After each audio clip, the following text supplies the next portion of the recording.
speaks to sort of magical universe theory that Dumbledore suspects that Harry and Hermione are like remember when we had Steve Vander Ark on our episode and he suggested that the magical universe at Hogwarts kind of like was going to show the right way, or that there was some force in the Harry Potter series that was just going to make it okay, so that Harry and Hermione were always like hidden on some way in the map, or maybe Lupin just wasn't looking, or it just works out that they wouldn't show up just so that the time travel would work out okay for them. Okay, so I'm getting we should go to the next. Yeah. Let me make that as clear as possible that we are now moving to the next section. Go right ahead, please. Oh, what's the next section? Oh, it is the quick. Is it the what if? Is it quick? Okay. Did anyone come up with a what if question for us? Well, I've had because I'm on the topic of shipping earlier. I kind of ship Harry and Luna, which everyone disagrees with me about. Yes, that's great. I ship them too.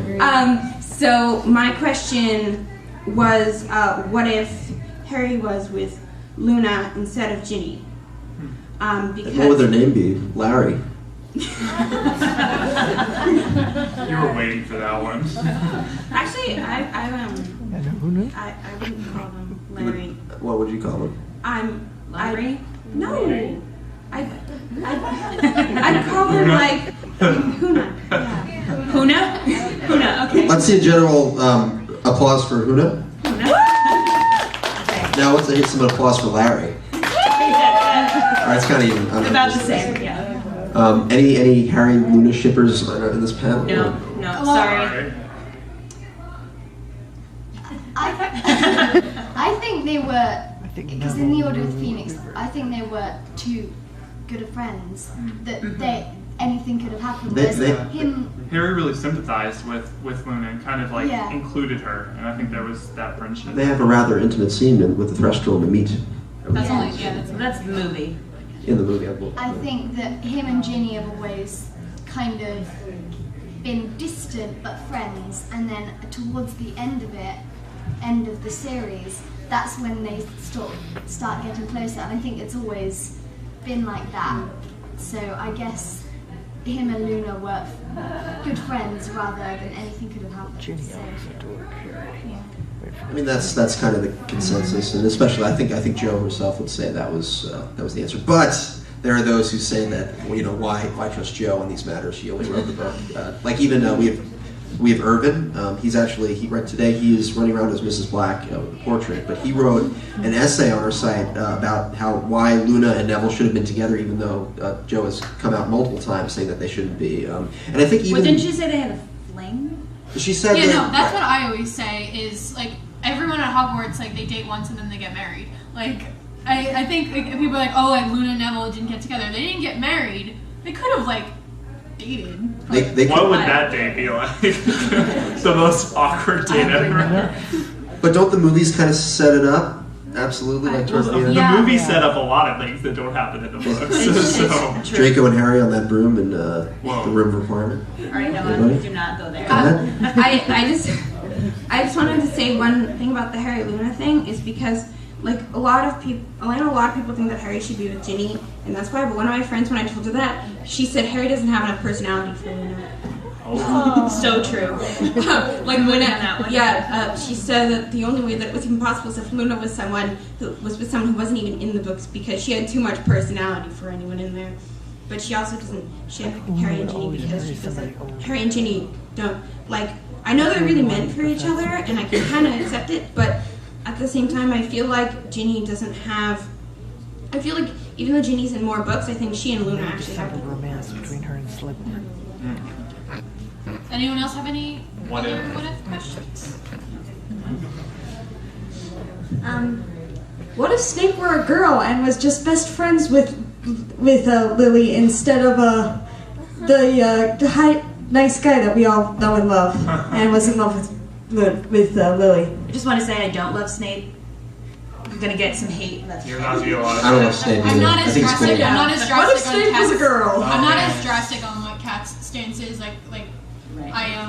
I do agree that Snape is kind of put on a bit of a pedestal just in. Snape's one of my favorite characters. No, I do. I love him, but I don't know. I'm not as as much as I'm like not as drastic as Kat, but like leaning more. But Noah, I think that question was for you.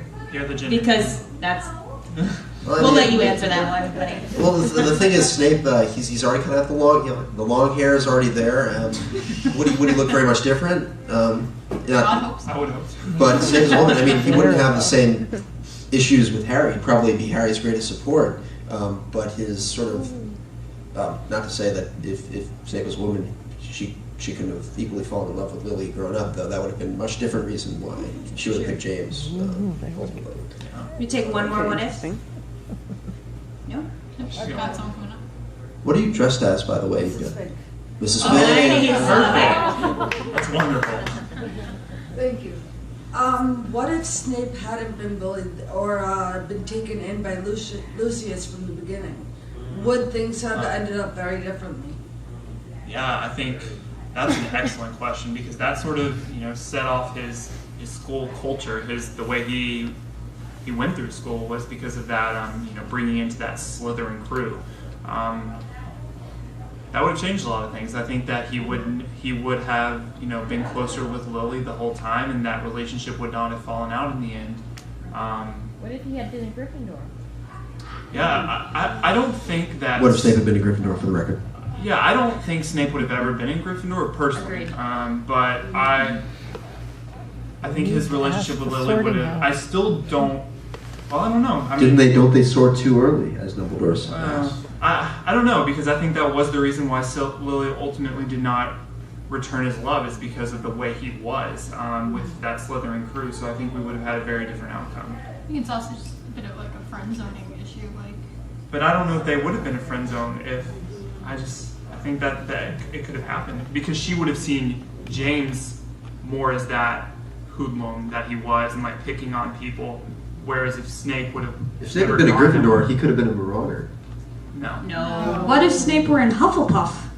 I always thought Snape should have been in Hufflepuff. I think that's the last house. He's such a sweet guy, and he's not really truly as sly as a Slytherin, but he's loyal to those that show him loyalty, and when you actually, it seems like, be his friend, he is very loyal to those. Like, reason he is so loyal to Lily. So that's why I think he's a Hufflepuff. I think I have to completely disagree, just because, and I think Kat would definitely agree. And that's the problem I have with Snape in this fandom. I love him as a character. That doesn't mean I love him as a guy.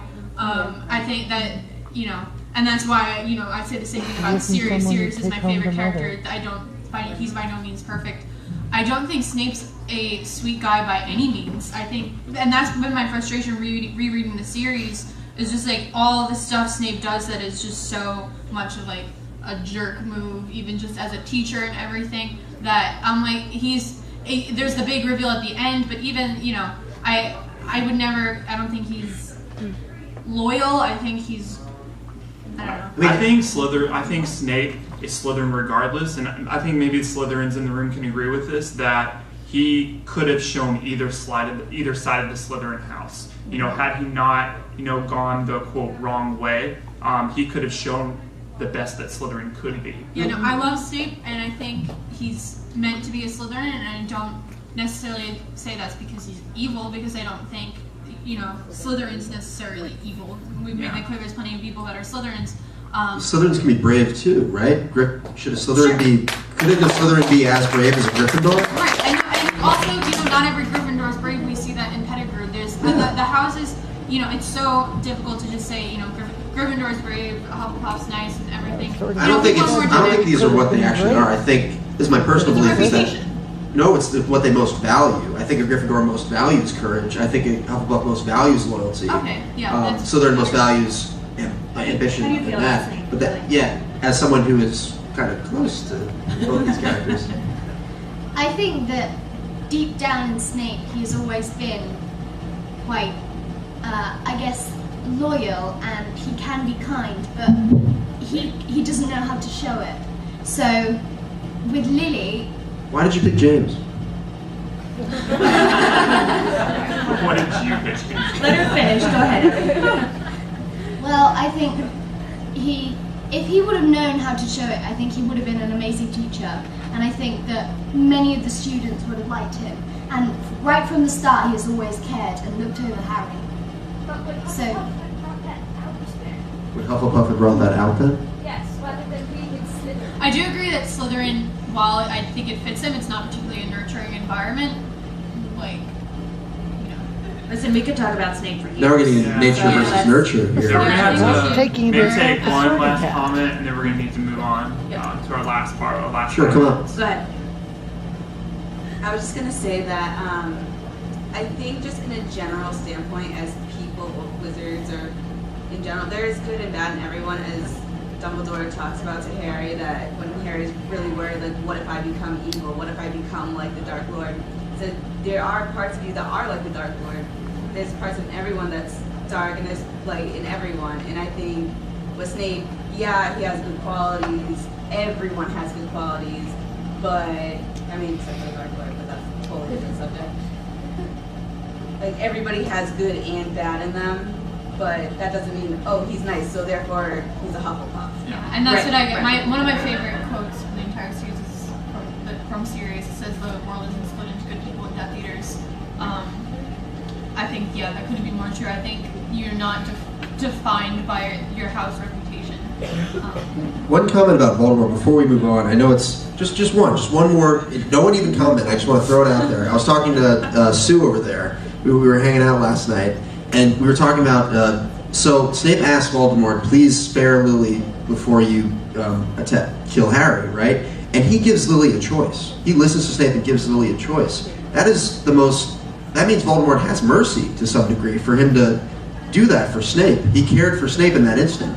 So doesn't that mean that in Voldemort's heart, in that moment, he had a nugget of like goodness in him? No, he was going to win no matter what if she chose to come to his side. But why did he even Like, listen to wanted Snape? kill Why her. even do that? Why not just kill Lily and totally ignore Because Snape? he wanted her on his side so Somebody to be on bad. your side. He wanted followers. Do you really think that asking a mother to choose your own life for your child is truly a choice? Right, Or is that making it Word. Not a choice. Yeah. Yeah, it's exactly. Spoken probably from a true mother. That's right. Well, Yeah. I was really saying. On the eve of Mother's Day. I was really saying that Voldemort didn't need to give her the choice, and that. Alright, well, no, it's an awful thing to do, but Yeah, we're gonna move on to our That's a last couple Solomon. minutes. That's a Solomon. We're just going to wrap it up with some quick questions. So we want to hear. Not as deep in counting. No, as that. just to wrap things up. yeah, just yell out Yes or answers. no. Okay. Yeah. They're all yes or no Right. questions, I believe. Are Hufflepuffs truly always hungry? Yes. Yell at the microphone. Since they live by the kitchens in Hogwarts. And we said the hungry. Is it morally acceptable to kill mandrakes? No. Yes. Well, I mean, no. This is not a yes, no. I don't know why we're. That's I meant yes to the no. How? No, the next one. The next one is how do Dementors breed? That's not a yes or no question, Noah. That's a heavy question. They're That is creative. a weird question to put in the yes or no section. Okay, so let's. Is the Death Pig alive?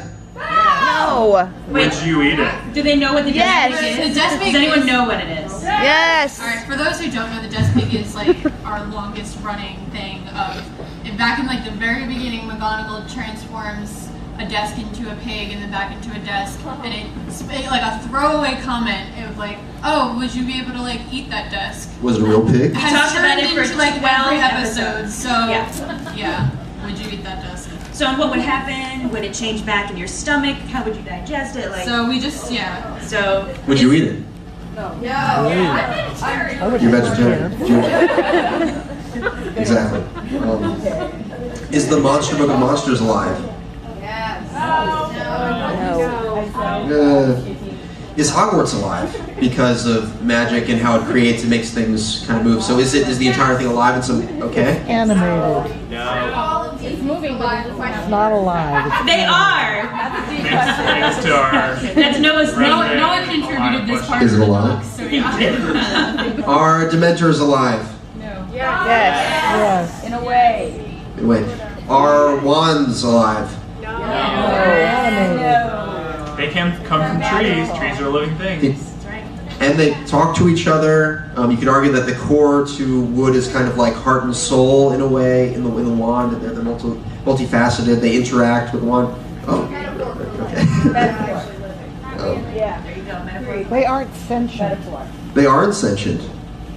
What? I think they might be. they are sentient a little bit as they pick the witch or wizard that chooses them, as well as with Harry's wand is the most classic example. They do cast some spells on their own, as well as they have big personalities depending on their core and wood, as explained by J.K. Rowling. Yes, and as we've seen with the effects of Priori Incantatem, when in the 7th book, Harry's wand responds to Voldemort's wand, they can communicate with each other and act on their own and stuff. Wouldn't that imply a certain degree of sentience? Is that we have a question reaction? from Is someone that from reaction over or here. sentence? No, it's a comment. Oh, Also, that's a good point. Mr. Ollivander says that Villaher makes the one temperamental. Where are you from? France? Guys, So I think yeah. That wraps up the Is It Alive question. And wraps up the show. the show. It is 10:30, so thank you all so much for coming out and listening to the show. Hopefully, those of you who are new to the show, you will start to listen. We are on iTunes. God. One more thing to do with my Thank you computer. so much.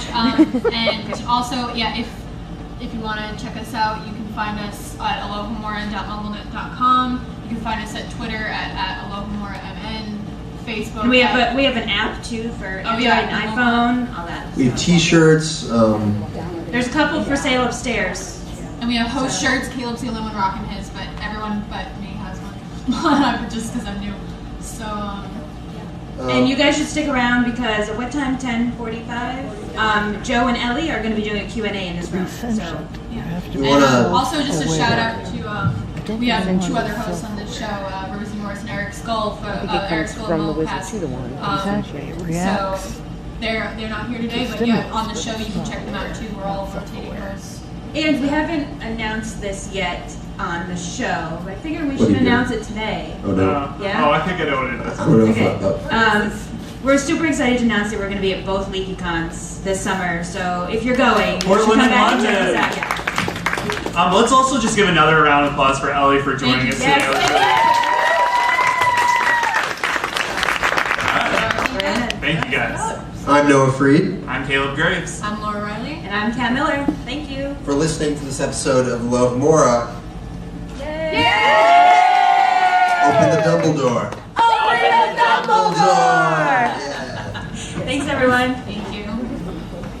That's the question.